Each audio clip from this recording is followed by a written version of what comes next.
አመራር ነው። እኔ ነገር ማያያዝ ፈልጋለሁ። በዓለም ደረጃ ሆሎኮስት የሚባለው አይሁዶችን ወይ ይሁዲዎችን በናዚ ጀርመኒ 6 ሚሊዮን ህዝብ ያለቀበት ሆሎኮስት ተብሎ የምናውቀው ነው።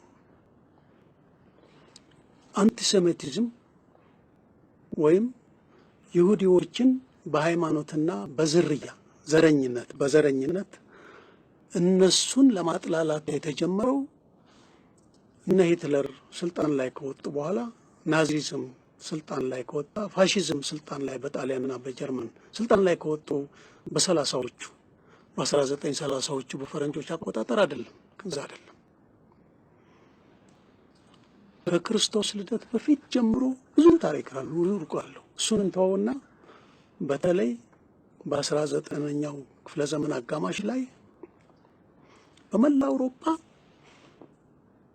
በይሁዲዎች የዘር ጥላቻ ላይ የተመሰረተ ብዙ ቅስቀሳ ተካሂዷል። በሙሉ አውሮፓ በሙሉ በጣሊያን፣ በጀርመን፣ በእንግሊዝ፣ በፈረንሳይ በሁሉ ፈረንሳይ ጸረ ይሁዲዎች አንቲሴሚቲዝም ሊግ የሚል ሊግ ተመስርቶ ሲንቀሳቀሱበት የነበረ ነው። የግራ ክንፉ ይሁዲዎች የሀገራችንን ሀብት፣ የሀገራችንን ገንዘብ፣ የሀገራችንን ፋይናንስ ተቆጣጠሩ። እሱን ማስወጣት አለብን፣ መቀማት አለብን የሚል የግራ ኃይሉ። የቀኝ ኃይሉ ደግሞ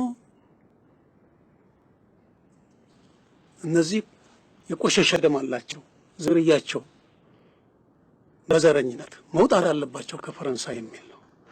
የእኛን አንድነት አይፈልጉም፣ ዓለምን ሊገዙ ይፈልጋሉ የሚል ነው። በዛን ወቅት ጀርመን ከ2 ደርዘን በላይ የተበጣጠሰች የተለያዩ ግዛቶች ላይ ነው የነበረችው።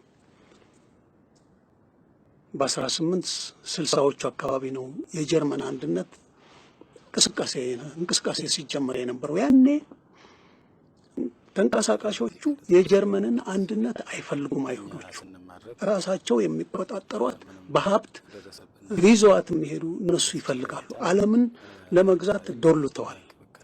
አንድነታችን እያደናቀሙ ስለሆነ እናስወጣቸው የሚል መለያ ልብስ ሳይቀር እንዲለብሱ ሕግ የወጣበት ነበር በአውሮፓ በሙሉ። አይሁድ መሆንህን ለማሳወቅ ቢጫ ባጅ እንድታደርግ ወይም ቢጫ እንድትለብስ በሕግ ወጥቶ ያ ሳይለብስ ከተገኘ ይገደላል። ያ ለብሶ ግን ሁሉም እየናቀው እንዲሄድ ነው። ይሄ ነው እየተደረበ መጥቶ 6 ሚሊዮን አይሁዶች ብቻ አይደለም ያለቁበት። ሩሲያ ብቻ ከ20 ሚሊዮን ህዝብ በላይ አልቆባታል። በሁለተኛው ዓለም ጦርነት ያለቀው ህዝብ በማንም ጦርነት ጊዜ ታይቶ አያውቅም። ከዚህ ነው ታሪክ የሚማረው። ዘረኝነትን ለይቶ ለማጥፋት የሚታሰብ አይሁዶችም አልጠፉም። ግን ዓለም ግን ወደኋላ ለብዙ ትውልዶች ወደኋላ የመለሳት ሁኔታ ተፈጥሯል። እንደዚህ አይነት ነው በጥላቻ በዘረኝነት የሚነሳ ቅስቀሳ። ትርጉሙ ይሄ ነው። ማንም ቆሞ ለመሄድ ማንም አሸናፊ ሆኖ ለመውጣት የሚችልበት እድል የለው። አደገኛ ነው ብሎ ሁሉም ነው መታገል ያለበት። ከግንቦት 20 ጀምሮ ለምን ቀሰቀሱ? እነሱ ስርዓታቸው ስለፈረሰባቸው ነው። ያውቃሉ። ህወሓት፣ ፔሌፍ፣ የትግራይ ህዝብ የዴሞክራሲ የፌዴራሊዝም የአዲሲቷ ኢትዮጵያ ትግል አብሳሪ ጀማሪ መስዋዕት የከፈለ ህዝብ ነው፣ ድርጅት ነው። ጠንካራ ደጀን የኢትዮጵያ ዴሞክራሲያዊ ለውጥ የአሁኑ እድገት ለውጥ መሰረት ሆኖ የሄደ ህዝብ ነው። ለካሳ ብሎ ያደረገው አይደለም። ለራሱ ስብዕና፣ ለራሱ ነጻነት፣ ለሀገሩ እድገትና ነጻነት ያበረከተው። ከ60 ሺህ በላይ የህይወት መስዋዕት የከፈለበት ነው። የዚህ 3 እጥፍ በአካል የጎደሉ እስካሁን ያሉ ናቸው። ጎስቋላ ኑሮ የሚኖሩ ናቸው። የትግራይን ህዝብና ቲፒኤልኤፍን ከነጠል ካፈረስን ይህ ስርዓት ይፈርሳል ብለው ስለሚንቁ ነው። የአማራንም ህዝብ ስለሚንቁ ነው። የኦሮሞንም ህዝብ ስለሚንቁ ነው። ሌላውን ህዝብንም ስለሚንቁ ነው። ንቀት ነው። የኢትዮጵያን ህዝቦች ንቀት ነው። የኢትዮጵያ ብሔር ብሔረሰቦችን ያላቸውን ንቀት ለማሳየት በዚህ ቀስቅሰው እርስ በራሳችን ዜሮ ሳም ጌም ዜሮ የሆነ የፖለቲካ ውጤት ውስጥ እንድንገባ የሚያደርጉ አደጋው ይሄ ነው። ይሄ ነው መገንዘብ ያለብን። በአንድ ብሔር ብሔረሰብ ላይ ጣት ሲቀሰር ከኋላ ቀር አስተሳሰብ ተላቆ ነገም በኔ ነው በማንም ላይ አልቀሰርም። በትግራይ ውስጥ ጥገኛና የዘቀጠ አመራር ውስጥ አለው። ኦሮሚያ ውስጥ ይገኛል፣ አማራ ውስጥ ይገኛል፣ ሌሎች ህዝቦች ጋር ይገኛል። በሁሉም ህዝቦች እርሾዎች አሉ። የዚህ ቅድም የገለጽ ነው የዚህ መስመር ጠበቃ አታጋይ የሚታገል ደግሞ አሉ። በዛ ነው ማየት ያለብን። ይህንን ድፍረት ይዘው ወጥቶ እየታገለ ያለው አመራር ይገፋበታል ወይ እውነት ይዘልቃል ወይ የሚለው ጥርጥር ውስጥ መግባት የለብንም። ማንም ይህን ሰርተሃልና አልፈልግህም ብሎ ረግጦት የወጣ የህዝቡ አመኔታ አልተሸረሸረም። ይነካል። እንደ ራሱ አይን ብሌን የሚሳሳለት ድርጅት ነው። ሰላሜን ይላል ይሄ ህዝብ። እንደምታዳምጡት ነው። ነጋ ጠባ ሰላሜን እንፈልጋታለሁ። ለኢትዮጵያ ህዝብ ከሁሉም በላይ ውድ ዋጋ ከፍሎ እውን ያደረገው ነገር ካለ ሰላም። ሁሉም ነገር ከፍሎ ያገኘው ከእጁ እንድታመልጠው የማይፈልጋት ነገር ካለ ሰላም። የሰላም ውጤት ነው ያሁኑ ያለው። ሌሎች ይቀኑበታል። ኢትዮጵያ እያደገች ነው፣ እየመጠቀች ነው። ኢትዮጵያውያኖች የደቡብ ምስራቅ እስያ ነብሮች የሄዱበት መንገድ እየሄደች ነው፣ እያረጋገጠች ነው። እዚህ ትደርሳለች ብሎ ዓለም ባንክሮ የሚመለከተው ህዝብ ነው። ትልቅ ህዝብ ነው ብሎ የተማመነበት ደረጃ ላይ የደረሰበት ይህን ለማፍረስ ስለሚፈልጉ ነው። ሌላ ሰበብ የላቸው፣ ሌላ ፍላጎት የላቸው። ማንኛውም ሰበብ ተጠቅመው ጠባብ ብሔረተኝነትም፣ ትምክህተኝነትም፣ የሃይማኖት ጽንፈኝነትም ሌላም ሁሉ የሚጠቀሙት ያሉት ይሄ ዓላማ ስላላቸው ይህን ስርዓት ለማፍረስ ብቻ ነው። ሌላ እንትን የላቸው። ግን እነሱ ይህንን ተጠቀሙበት እንጂ ይህን ብትር ያቀበልናቸው እኛው ነን። ራሳችን ውስጥ ነው ያለው ችግሩ።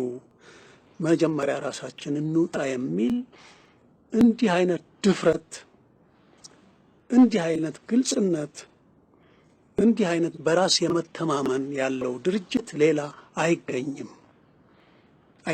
መተካ የለውም ኢህአዴግ አሁን። ይልቁንስ ይህን በድፍረት ያስቀመጠው እንዲሳካለት የኢትዮጵያ ህዝቦች በሙሉ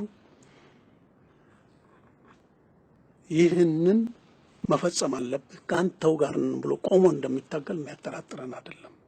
እዚህ ላይ ነው ያለነው። ትርጉሙ ይሄ ነው ብዬ አምናለሁ። ዘረኝነት በጣም አደገኛ ነው።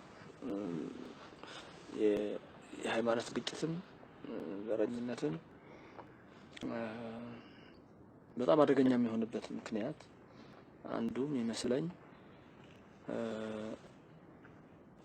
ህዝቡ በማንነት ላይ ነው የሚመጣው። ከንብረት በላይ 80 ምናምን ብሔረሰብ ያለው ደም መፋሰስ ከተጀመረ ከዳር ዳር ነው የሚሆነው። ማንም ሊያስቆመው አይችልም። አንድ ሁለት ቦታ ላይ ተጀምሮ ከቁጥጥር ከወጣ የሩዋንዳ አይነት መልሶ አገር የመሆን መልሶ አንድ ህዝብ የመሆን እድሉ ኢትዮጵያ ውስጥ አይኖርም፣ የሚኖር አይመስልም። አንድ ከቁጥጥር ከወጣ በቁጥጥር እስከተቻለ ድረስ እንዳሁኑ መክታት ይቻላል ይሆናል። እንደ 97 መክታት ይቻላል። የሶማሊያ ይኸው እስካሁን እያየ ነው የጎሳ ግጭት ነው። 20 ምናምን ዓመት ሙሉ እንደተተራመሰች ቆይታለች። አሁንም ገና ነች። የደቡብ ሱዳን አሁን ጀምሯል። መቻት ውስጥ 80 ምናምን ብሔረሰብ ያለ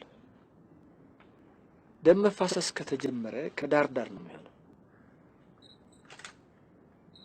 ማንም ሊያስቆመው አይችልም። አንድ ሁለት ቦታ ላይ ተጀምረው ከቁጥጥር ከወጣ የሩዋንዳ አይነት መልሶ አገር የመሆን መልሶ አንድ ህዝብ የመሆን እድሉ ኢትዮጵያ ውስጥ አይኖርም፣ የሚኖር አይመስልም። አንድ ከቁጥጥር ከወጣ መቆጣጠር እስከተቻለ ድረስ እንደሆኑ መክታት ይቻል ይሆናል። እንደ 97ቱ መክታት ይቻላል። የሶማሊያ ይኸው እስካሁን እያየ ነው የጎሳ ግጭት ነው። 20 ምናምን ዓመት ሙሉ እንደተተራመሰች ቆይታለች። አሁንም ገና ነች። የደቡብ ሱዳን አሁን ጀምሯል። መቻት ውስጥ 80 ምናምን ብሔረሰብ ያለ ደም መፋሰስ ከተጀመረ ከዳር ዳር ነው የሚሆነው። ማንም ሊያስቆመው አይችልም። አንድ ሁለት ቦታ ላይ ተጀምረው ከቁጥጥር ከወጣ የሩዋንዳ አይነት መልሶ አገር የመሆን መልሶ አንድ ህዝብ የመሆን እድሉ ኢትዮጵያ ውስጥ አይኖርም፣ የሚኖር አይመስልም።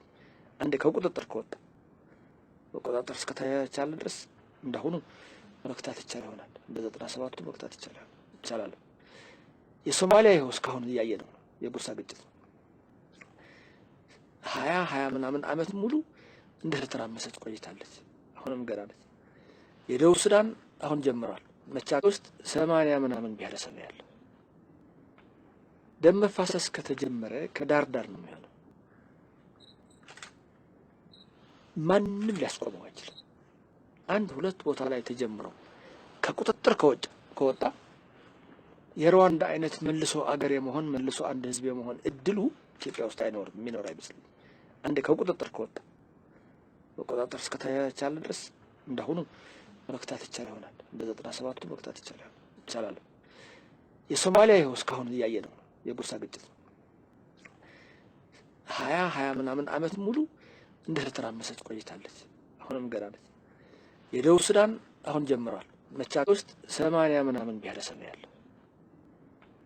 ደም መፋሰስ ከተጀመረ ከዳር ዳር ነው የሚሆነው። ማንም ሊያስቆመው አይችልም። አንድ ሁለት ቦታ ላይ ተጀምረው ከቁጥጥር ከወጣ የሩዋንዳ አይነት መልሶ አገር የመሆን መልሶ አንድ ህዝብ የመሆን እድሉ ኢትዮጵያ ውስጥ አይኖርም፣ የሚኖር አይመስልም። አንድ ከቁጥጥር ከወጣ መቆጣጠር እስከተቻለ ድረስ እንደሆኑ መክታት ይቻል ይሆናል። እንደ 97ቱ መክታት ይቻላል። የሶማሊያ ይኸው እስካሁን እያየ ነው የጎሳ ግጭት ነው። 20 ምናምን ዓመት ሙሉ እንደተተራመሰች ቆይታለች። አሁንም ገና ነች።